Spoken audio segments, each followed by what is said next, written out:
Once again, I greet you in the most precious name of our Lord and Savior, Jesus Christ. और वास्तव में ये बड़ा अच्छा विषय है कि हम सब हर शनिवार को एक साथ संगति करते हैं, और हर शनिवार को ही नहीं बल्कि हर दिन हम परमेश्वर की संगति में देते हैं और बाइबल स्टडी को हम सीखते हैं। परमेश्वर के कलाम के बारे में, परमेश्वर के वचन के बारे में हम सीखते हैं कि परमेश्वर हमसे क्या बातचीत करना चाहता है। अब जैसा कि पिछले शनिवार से जो बाइबल स्टडी का मेरा विषय रहा है वो रहा है the loss of God and Moses, यानी परमेश्वर की व्यवस्था और मूसा की व्यवस्था। और यहाँ पर हम डिस्कस करते हुए आए कि व्यवस्था का बिब्लिकली मतलब क्या है और बाइबल में जो व्यवस्था है उसके बारे में क्या लिखा हुआ है, what are the realities also we already have learned. और हमने पिछले सैटरडे को भी यही देखा कि रियलिटीज क्या है, it is spiritual, it is connected with God. और इस तरीके से हमने व्यवस्था के बारे में और जाना, उसकी रियलिटीज के बारे में और बाइबल में उसके बारे में जो हमने जाना। और फिर उसके बाद आज की जो बाइबल स्टडी का जो विषय होगा वो सेम ही है, मगर एक और पॉइंट हम इसके अंदर लेंगे और वो ये लेंगे कि the types of the laws of God और मोसेस, यानी जो नियम थे व्यवस्था के या परमेश्वर की जो व्यवस्था थी वो कितने प्रकार की होती थी। आज हम इस विषय को लेंगे कि कितने प्रकार की व्यवस्था हुआ करती थी और उनको कैसे कैटेगराइज किया गया और किस तरीके से उन व्यवस्था का जो इजराइल कम्युनिटी थी और जो लोग थे before the conversion and after the conversion वो कैसे परमेश्वर के अंदर आगे बढ़े। आइए हम आज की बाइबल स्टडी शुरू करने से पहले प्रार्थना मांगे। Thank you, dear gracious Heavenly Father, for such wonderful privilege that you have given me, Lord, to share your words, your living words to the people, your loving people, Lord. Lord, bless them abundantly, and I am going to share your words. Be with me. And Lord, I want to speak, but Lord, send your Holy Spirit to me so your Holy Spirit will speak through me. And Lord, give us the spirit of concern, give us the spirit of comprehension, so we may comprehend your word, and Lord, we may sow your word in our lives, and we will bring 100 of fruit according to your will in your kingdom and in your vineyard. And Lord, use us mightily, and thank you for hearing our prayer. Once again, we commit today's Bible study into your mighty hand. We ask this pray in Jesus' most precious name. Amen. अजीजों, जैसे मैंने पहले बताया कि जो आज का विषय है वो है मूसा की व्यवस्था और उसके प्रकार कितने हैं, the types of the laws of God and how many types we have in the Bible। और यहाँ पर जो सबसे पहला टाइप जो है वो the laws of remembrance, और सबसे पहला जो प्रकार है मूसा की व्यवस्था का वो है स्मरण के नियम या स्मरणार्थ जिसे कहते हैं, उसके नियम या उसकी व्यवस्था परमेश्वर ने क्या दी थी। और ये सबसे पहली चीज हम देखते हैं, इसके अंदर भी दो कैटेगरी रखी गई है रिमेम्बरेंस के अंदर भी।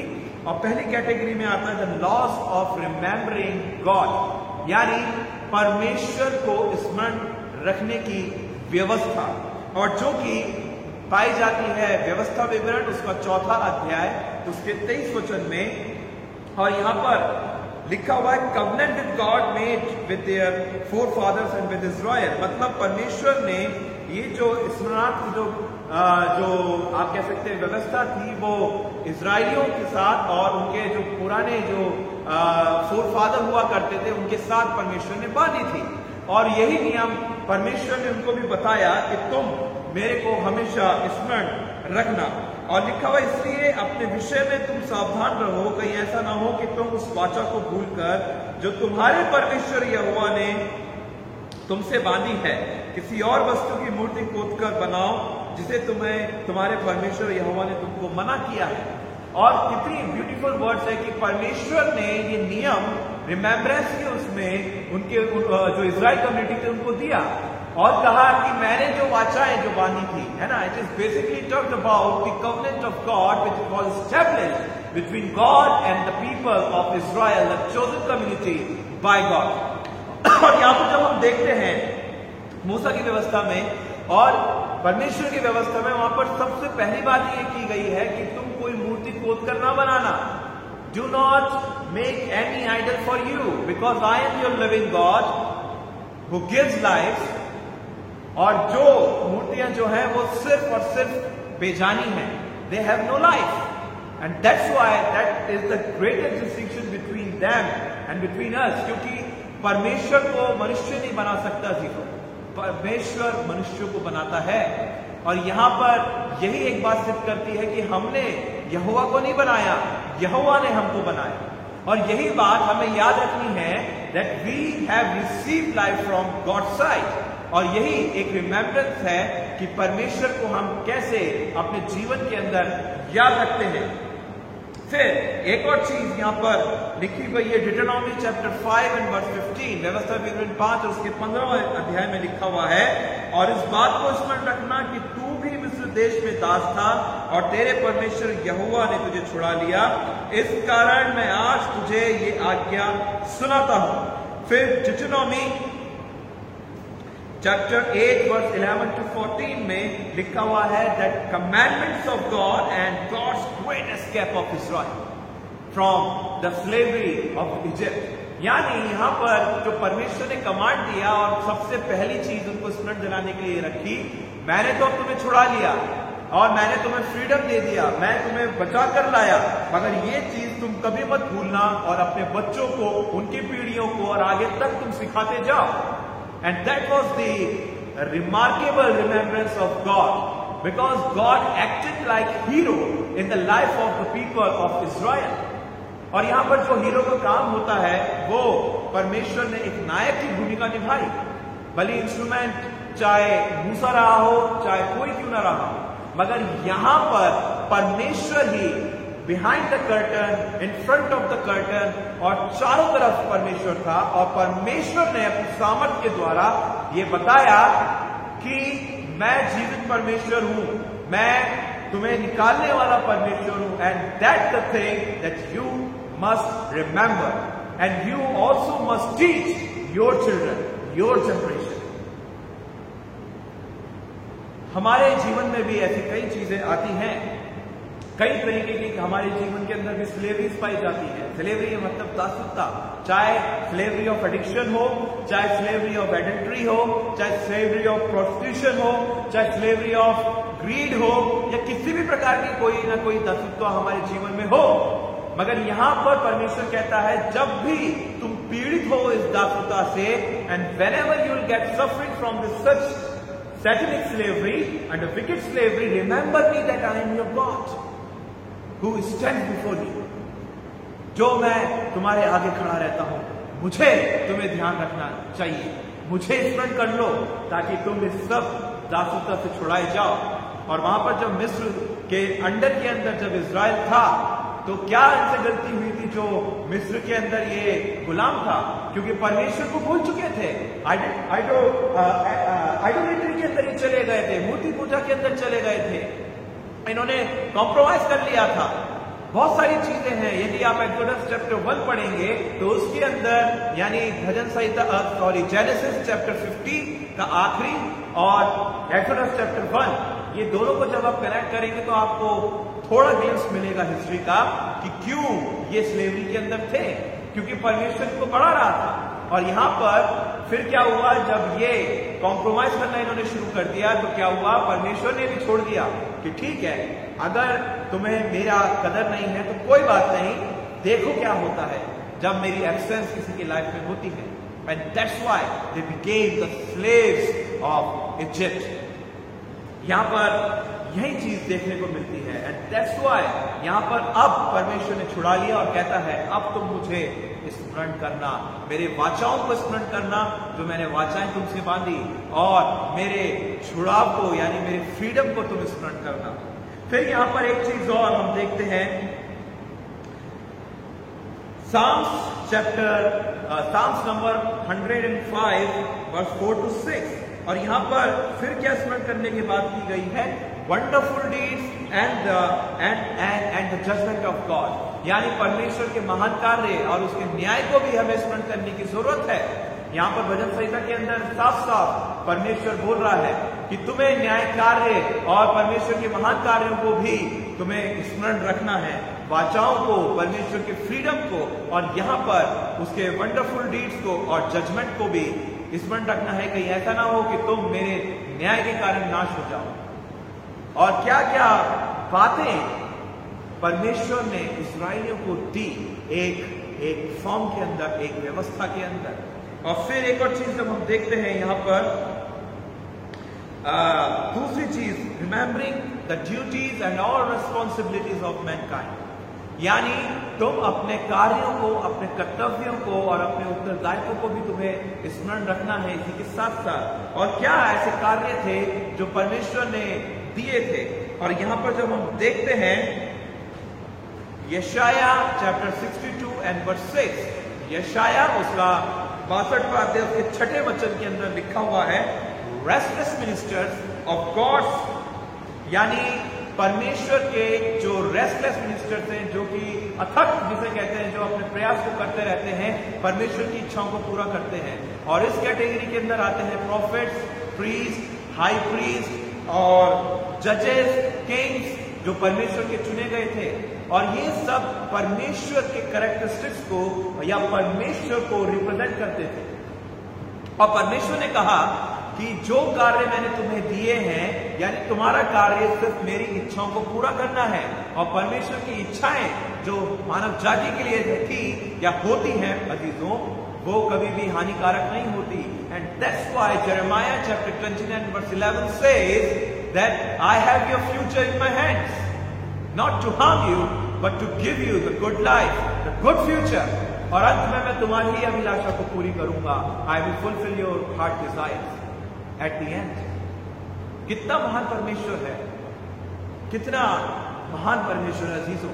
As a Christian community sometimes हम भूल जाते हैं परमेश्वर की महानताओं को, परमेश्वर की इच्छाओं को।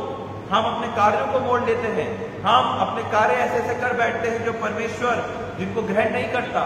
और जैसा मैंने बताया, as a prophet, as a people of God, as a high priest, as a king, as a जज chosen by God, that we must fulfill our duty towards God.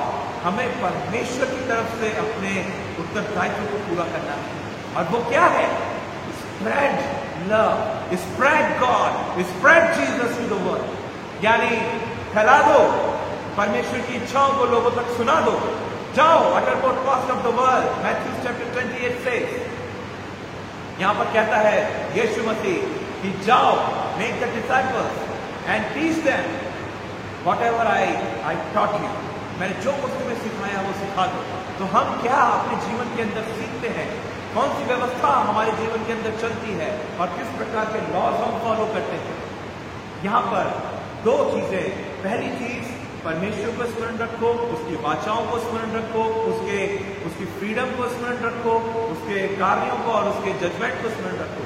और यहाँ पर इसी के साथ साथ हमें अपने कार्यों को भी, अपने उत्तरदायित्वों को भी जो परमेश्वर के प्रति हैं, उसको भी हमें याद रखने की बात की गई है। दूसरा जो यहाँ पर टाइप है लॉस का, वो है द रिचुअलिस्टिक और द सेरेमोनियल लॉ। और यहाँ पर जब हम देखते हैं the ritualistic law always need to indicate the saviour of Messiah. और यहाँ पर सबसे अच्छी बात यह है कि जो सेरेमोनियल और जो रिचुअलिस्टिक लॉ थी, या आप कह सकते हैं परंपरागत या फिर बनाने वाली जो लॉ थी, है ना, वो जो धार्मिक लॉ थी, वो क्या थी कि जो हमेशा इंडिकेट करती थी प्रभु यीशु मसीह को। और वो क्या था कि ये तुम करना, वो तुम करना, और जो भी कुछ तुम्हारे पास है ये करना, इस तरीके से तुम सारे रिचुअल्स को पूरा करना। एक्सोडस चैप्टर 12, 26 और 27 में यहाँ पर लिखा हुआ है, और जब तुम्हारे लड़के वाले तुमसे पूछें कि इस काम से तुम्हारा क्या मतलब है, तब तुम उनको ये उत्तर देना कि यहोवा ने जो मिस्रियों के मारने के समय मिस्र में रहने वाले हम इस्राएलियों के घरों को छोड़कर हमारे घरों को बचाया, इसी कारण उसके फसह का ये बलिदान किया जाता है। तब लोगों ने सर झुकाकर क्या किया? उसका दंडवत किया। There are many ritualistic laws had been given in the book of Leviticus as well as in book of Deuteronomy, where the people of Israel were strictly commanded to obey and to observe the laws of God. We Christians always say that if we would have been in those era, we would have not survived. यदि हम जो Christian थे, अगर हम कहते कि अगर हम उस समय होते तो हम सरवाइव नहीं कर सकते थे.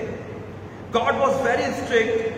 और हम ये भी कहते हैं कि परमेश्वर बहुत ही स्ट्रिक्ट थे, बहुत ही क्या कहते हैं उसको, सख्त थे.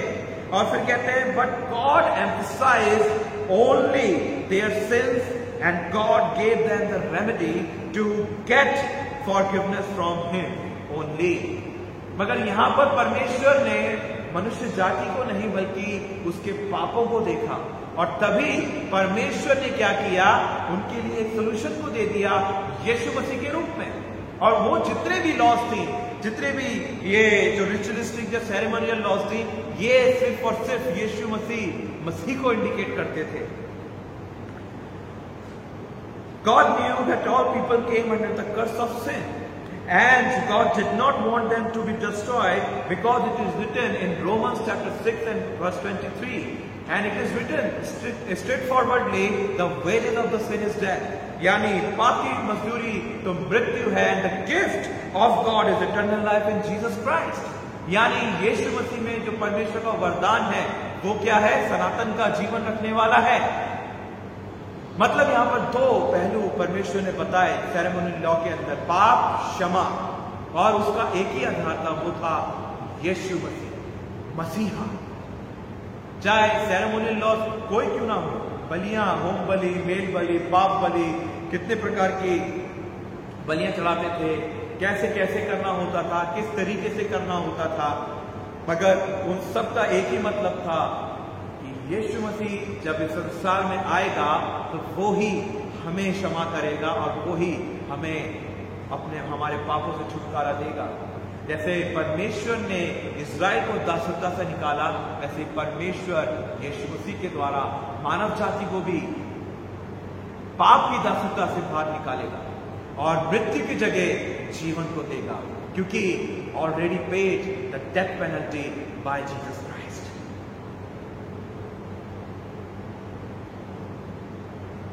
Therefore God made messianic covenant with them and gave them the temporary solution. But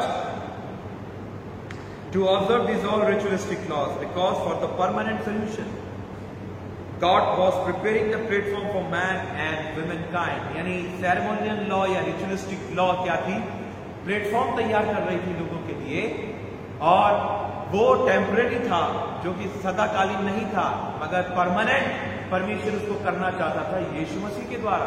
और इसलिए वो परमानेंट हमारे लिए एक ही बलि हुई, वो भी यीशु मसीह का क्रूस के ऊपर द्वारा. वही एक सेरेमनी थी, है ना. First of all, in the prayer of time that Israel community, they used to celebrate and observe the day of atonement, the days of forgiveness. They used to attend and they used to observe, and the high priest and the priest, they used to observe various ceremonial laws and various ritualistic laws. But now, after the death of Jesus Christ and his resurrection, now we have only one law. Only remember Jesus Christ and his sacrifices and his freedom and his covenant that God made through him with us. And what is the covenant? The covenant of salvation, the covenant of eternal life that already we received by believing in Jesus Christ. Third law, the types of law is the civil law, यानी नागरिक व्यवस्था. यहां पर लिखा हुआ है, these were specifically given for the culture of Israelites, which includes everything from murder to restitution and dietary restrictions. ये विशेष रूप से इजराइल की संस्कृति के लिए दिया गया, और यहाँ पर मारने से यानी किसी के मर्डर करने से लेकर आहार प्रतिबंध तक, है ना, यहाँ पर बताया गया है. सब कुछ इसके अंदर शामिल है. Why? Because maintaining peace, harmony in the society. It encourages civilians to be united and empowered in God. यानी यहाँ पर जितने भी जो नागरिक हैं उनको बोला गया है कि परमेश्वर के अंदर एक बने रहो और एक दूसरे से क्या करो, धार्मिकता का व्यवहार करो, एक दूसरे के साथ मिलकर चलो और सबकी भलाई करो। That was the civilians law and also the civil laws. If the society is better, the nation and the village and the towns etc. will automatically be transformed according to the will of God into the better form. और यहाँ पर हम एक चीज और देखते हैं कि ये परमेश्वर के उस किंगडम को, उस राज्य को यहाँ पर लेकर आता है। यदि नागरिक अच्छे हैं, यदि नागरिक परमेश्वर का भय मानने वाले हैं, यदि जितने भी लोग हैं परमेश्वर के पीछे चलने वाले हैं, तो क्राइम तो ऑटोमेटिकली उस समाज के अंदर नहीं होगा। और जो भी क्राइम उस समाज के अंदर नहीं होगा तो वो सोसाइटी ग्रोथ करेगी, वो नेशन ग्रोथ करेगा और एक दिन ऐसा नाम होगा कि देखो ये परमेश्वर के लोग हैं। और ऐसी प्रकार से इजराइल को परमेश्वर बनाना चाहता था और तभी ये सिविल लॉज परमेश्वर ने दिया, क्योंकि उस समय जो apart from Israelite community, there were various communities, the Mizraite community, the Samaritan community, and the Egyptian community, the Canaanite community, and they were all doing their wrong deeds and they sinned against God and before Him. और बहुत सारी चीजें वहां पर चला करती थी। That's why God had chosen the Israelite community to show His blessings, to show His almightiness before all their idol images. And that's why the civilians law, the civil law had been given by God to the Israelite community. और यहाँ पर जब हम देखते हैं आज जब हम देखते हैं Exodus chapter 20, जब हम Exodus चैप्टर यानी निर्गमन उसका 20 को हम जब देखते हैं तो क्या देखते हैं, वहां पर जो परमेश्वर की लॉज हैं वो क्या क्या है। तो खून ना करना, तो चोरी ना करना, तो झूठ ना बोलना, तो झूठी साक्षी ना देना, तो ये मत करना, तो वो मत करना, तो अपने माता पिता का आदर करना। That was the civil laws to make people civilians, civilized people, सभ्य बनाने के लिए परमेश्वर ने मुहिम छेड़ी और कहा कि इसको तुम फॉलो करो तो सभ्य बनोगे। फॉर एग्जाम्पल, जब एक बच्चा हमारे परिवार में बड़ा होता है, जैसा हम उसको सिखाते हैं या जैसा हम उसके अंदर डालते हैं तो क्या होता है, वो वैसा ही सीखता है। यानी ministry start from the house only, यानी जो कार्य है वो हमारे घर से ही स्टार्ट होते हैं। And that's why to be civilised people we need to and we must follow God's will into the form of laws. और यहाँ पर जब हम सिखाते हैं तभी तो बच्चा हमारे नाम को रोशन करता है, हमारे आगे चलकर हमारे समाज को ऊंचा उठाता है। और साथ ही साथ अगर वो क्रिश्चियन पीपल है या क्रिश्चियन बच्चा है, अगर वो सिविलाइज्ड है तो परमेश्वर क्या है, परमेश्वर की बड़ाई भी उसके साथ होती है और लोग तारीफ करते हैं कि कितना अद्भुत बच्चा है या बच्ची है और कैसे परमेश्वर के साथ काम को करता है। And that was the civil laws. The fourth type of law was moral law, यानी नैतिक व्यवस्था। The moral law always relates to the justice and the judgement of God, यानी ये जो परमेश्वर के न्याय पे ये डिपेंड किया करता था। And these are based on God's own holy nature, और ये जो लॉज थी ये परमेश्वर के स्वयं के जो पवित्रता का जो उसकी प्रकृति है उसके ऊपर डिपेंड करती थी। As such these ordinances are holy, just and unchanging, और ये कभी ना बदलने, क्योंकि परमेश्वर के लिए लिखा हुआ है वो कभी ना बदलने वाला परमेश्वर है। He is unchanging God and that's why the gods character never be changed. And that's why the moral law is given and the very closely connected with the civil laws of God. यहाँ पर दोनों आपस में hand in hand काम करते हैं, जुड़े रहते हैं। Moral laws in the Old Testament are presented in one of two ways. There are either of positive or negative. और यहाँ पर दो प्रकार से इसको देखा जाता था, या तो नकारात्मक दृष्टिकोण से या सकारात्मक दृष्टिकोण से। और यहाँ पर रेस्ट्रिक्शंस भी होते थे, ये मत करना, वो मत करना, यदि ये करेगा तो ये हो जाएगा और ये नहीं करेगा तो ये हो जाएगा। बहुत सारी चीजें इसमें मैटर करती थी। और बहुत सारी चीजें इसके अंदर आती थी। The moral laws are the reflection और mirror of the civil laws as well, both are closely as I already told you. Moral laws focus on the behavioral conduct or the action of an individual and the community। यानी ये जो लोग थे उनके व्यवहार पर और उनके कार्यशैलियों पर ये डिपेंड करते थे। यानी जो मॉरल लॉज हैं ये कार्यशैली को या फिर उनके बिहेवियर को, उनके व्यवहार को, जो मनुष्य जाति का था उसको इंडिकेट करती थी कि कैसे आप एक दूसरे के साथ मिलकर चलोगे और कैसे आप रेस्पेक्ट करोगे। And that's why treating human being as human being, ये एक इसका आधार था। मॉरल लॉ का ये सबसे बड़ा आधार है, यानी मनुष्य को मनुष्य की तरीके से ट्रीट करना, जानवर की तरीके से नहीं।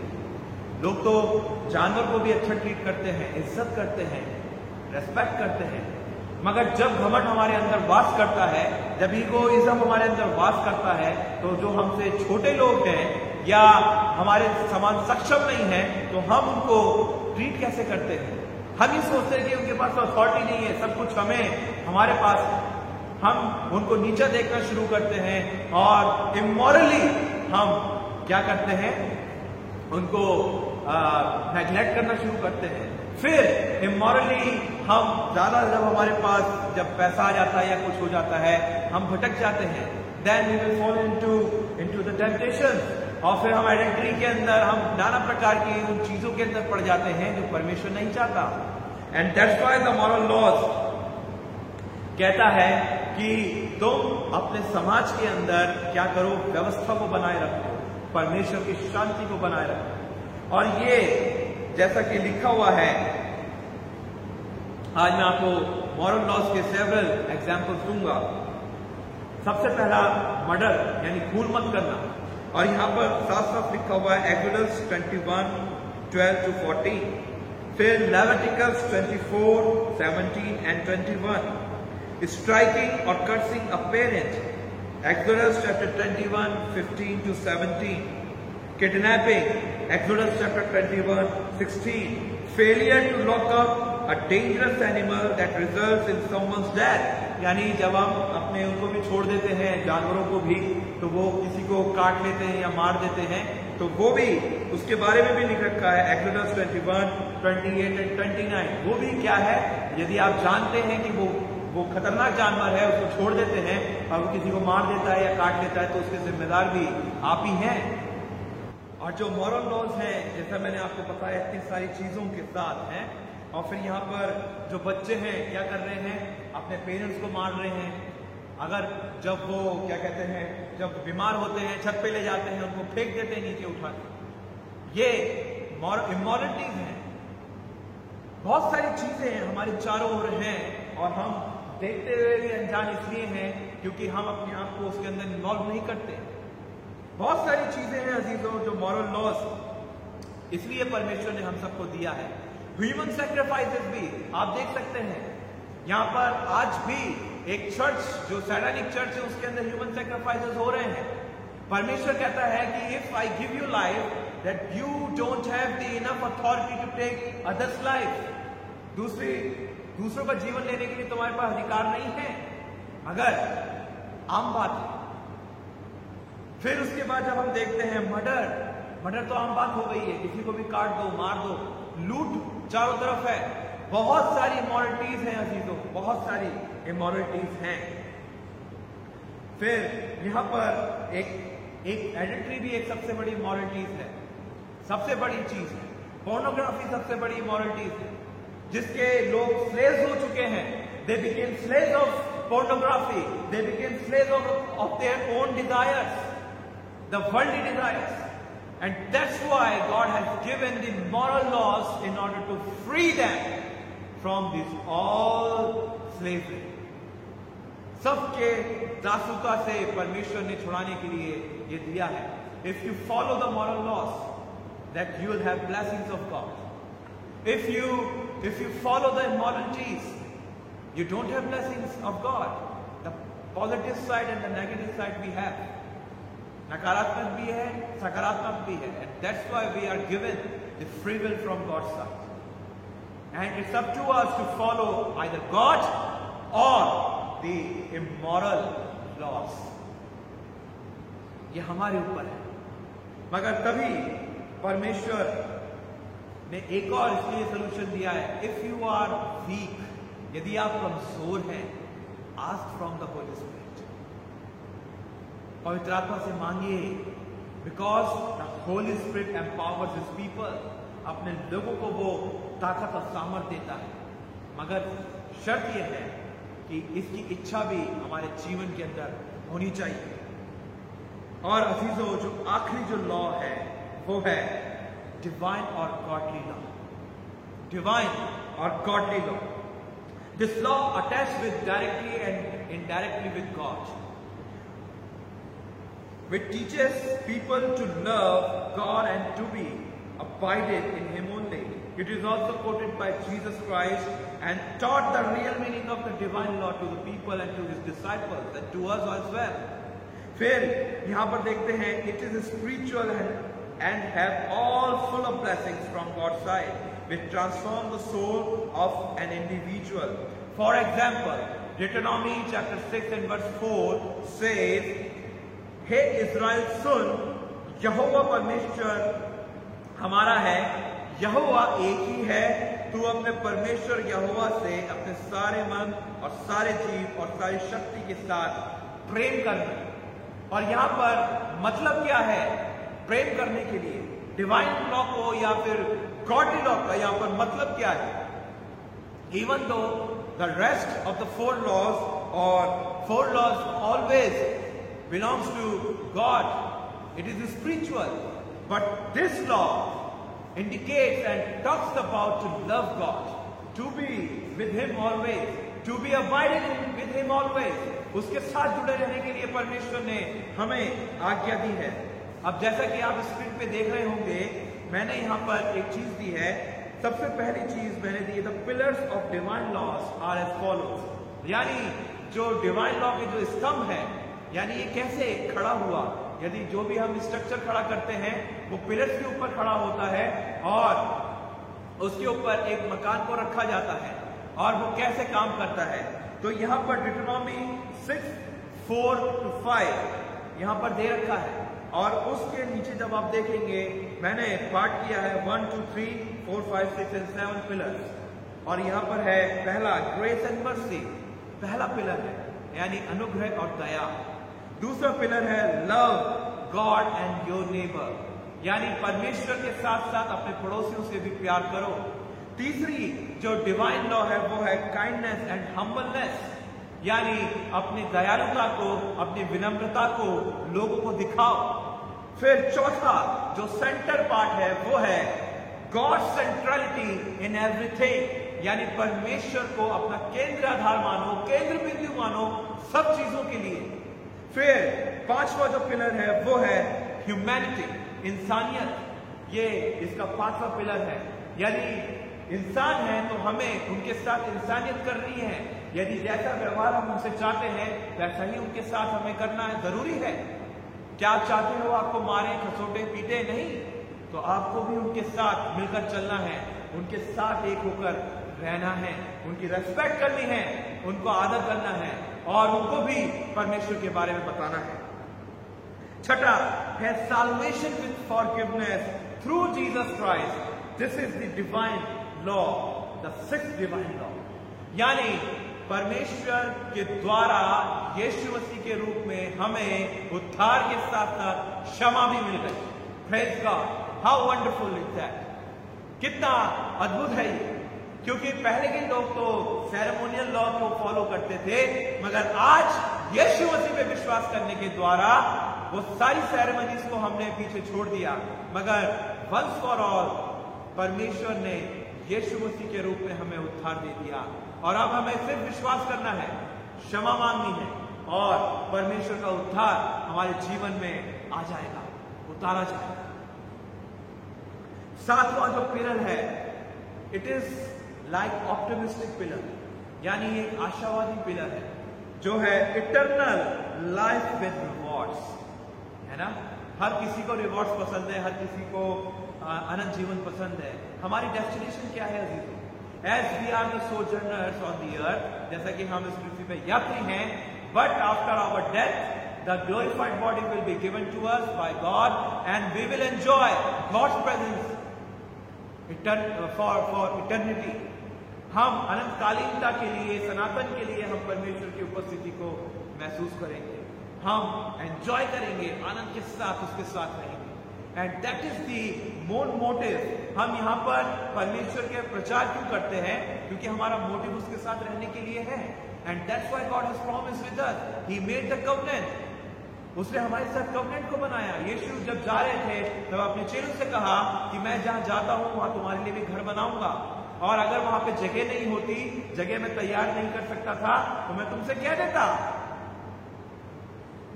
मैं तुमसे कह देता.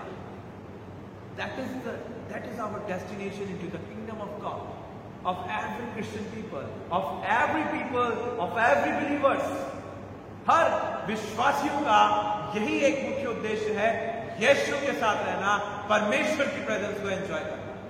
This is the optimistic pillar, and this optimistic pillar we really must need in our lives by the power of the Holy Spirit. एक आशावादी हमें होना है, और तभी इसका जो आधार आप स्क्रीन के ऊपर देख रहे हैं, Jesus is the fulfiller. These all things, these all pillars had been fulfilled through Jesus Christ only.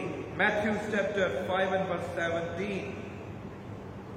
यहाँ पर अगर आप मत्ती 5 और उसके 17वें वचन को पढ़ेंगे तो यहाँ पर लिखा हुआ है कि I did not come to abolish the law, but to fulfill the law of the prophets.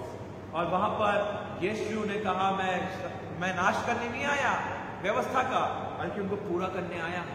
And the prayer of the laws always fulfilled in Jesus Christ and is still continue with us.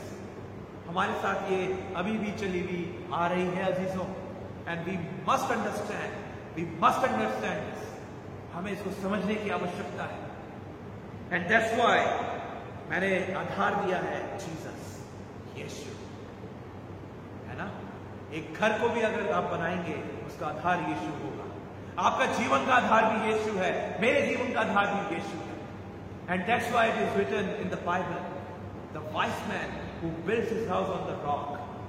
यानी जो बुद्धिमान मनुष्य है वो अपना घर चट्टान पे बनाता है. चाहे कुछ भी क्यों ना आ जाए वो टूटती नहीं, क्योंकि वो चट्टान हमारा यीशु मसीह है. And that's why it is written in my conclusion, Romans chapter 7 and 6, even though believers is under the grace of God and free from all laws, but he or she is not free from the moral and divine law of God, which is fulfilled in our lives through Jesus Christ and its concrete foundation. यानी हम moral law जो है और divine law से हम अलग नहीं है. ये हमें मानना ही है.